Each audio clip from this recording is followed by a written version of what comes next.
सभी भक्तजनों को जय श्री कृष्ण। श्री सुखदेव जी कहते हैं, परीक्षित, गोपियों ने कहा नटनागर, कुछ लोग तो ऐसे होते हैं, करते हैं कुछ और, प्रेम ना करने वालों से भी प्रेम करते नहीं है। प्यारे, इन तीनों में तुम्हें कौन सा अच्छा लगता है? भगवान श्री कृष्ण ने कहा, मेरी प्रिय सखियों, जो प्रेम करने पर प्रेम करते हैं उनका तो सारा उद्योग स्वार्थ को लेकर है, लेन देन मात्र है, ना तो उनमें स्वार्थ है और ना तो धर्म।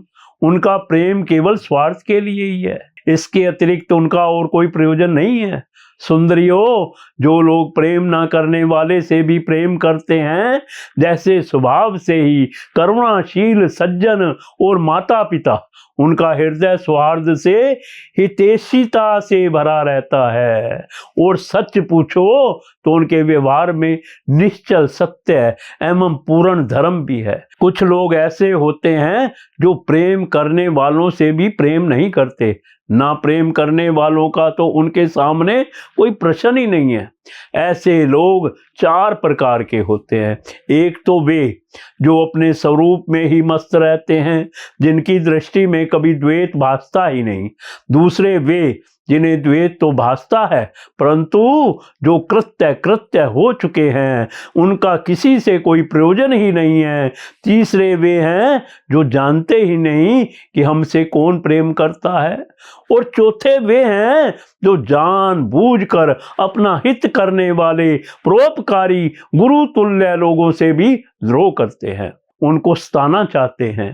गोपियों, मैं तो प्रेम करने वालों से भी प्रेम का वैसा व्यवहार नहीं करता जैसा करना चाहिए। मैं ऐसा केवल इसलिए करता हूं कि उनकी चित्त वृत्ति और भी मुझ में लगे, निरंतर लगी ही रहे। जैसे निर्धन पुरुष को कभी बहुत सा धन मिल जाए और फिर खो जाए तो उसका हृदय खोए हुए धन की चिंता से भर जाता है, वैसे ही मैं भी मिल मिल कर छिप छिप जाता हूं। गोपियों, इसमें संदेह नहीं कि तुम लोगों ने मेरे लिए लोक मर्यादा, वेद मार्ग और अपने सगे संबंधियों को भी छोड़ दिया है।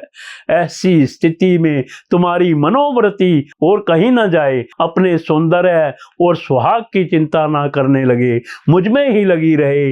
इसीलिए परोक्ष रूप से तुम लोगों से मैं प्रेम करता हुआ ही मैं छिप गया था। इसलिए तुम लोग मेरे प्रेम में दोष मत निकालो। तुम सब मेरी प्यारी हो और मैं तुम्हारा प्यारा हूं।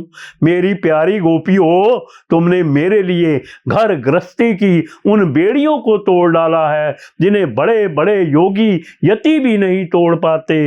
मुझसे तुम्हारा यह मिलन, यह आत्मिक संयोग सर्वथा निर्मल और सर्वथा निर्दोष है। यदि मैं अमर शरीर से, अमर जीवन से अनंत काल तक तुम्हारे प्रेम, सेवा और त्याग का बदला चुकाना चाहूं तो मैं नहीं चुका सकता। मैं जन्म जन्म के लिए तुम्हारा ऋणी हूं। तुम अपने सौम्य स्वभाव से, प्रेम से मुझे उत्तरण कर सकती हो, परंतु मैं तो तुम्हारा ऋणी ही हूं। श्री सुखदेव जी कहते हैं, राजन, गोपियां भगवान की इस प्रकार प्रेम भरी सुमधुर वाणी सुनकर जो कुछ विरह जन्य ताप शेष था उससे भी मुक्त हो गई और सौंदर्य माधुर्य निधि प्राण प्यारे के अंग संग से सफल मनोरथ हो गई। भगवान श्री कृष्ण की प्रेयसी और सेविका गोपियां एक दूसरे की बाह में बाह डाले खड़ी थी। उन स्त्री रत्नों के साथ यमुना जी के पुलिन पर भगवान ने अपनी रसमयी रास क्रीड़ा प्रारंभ की। संपूर्ण योगों के स्वामी भगवान श्री कृष्ण दो दो गोपियों के बीच में प्रकट हो गए और उनके गले में अपना हाथ डाल दिया। इस प्रकार एक गोपी और एक श्री कृष्ण, यही क्रम था। सभी गोपियां ऐसा अनुभव करती थी कि हमारे प्यारे तो हमारे ही पास है। इस प्रकार सहस्त्र सहस्त्र गोपियों से शोभायमान भगवान श्री कृष्ण का दिव्य रासोत्सव प्रारंभ हुआ। उस समय आकाश में शत शत विमानों की भीड़ लग गई। सभी देवता अपनी अपनी पत्नियों के साथ वहां आ पहुंचे। रासोत्सव के दर्शन की लालसा से, उत्सुकता से उनका मन उनके वश में नहीं था।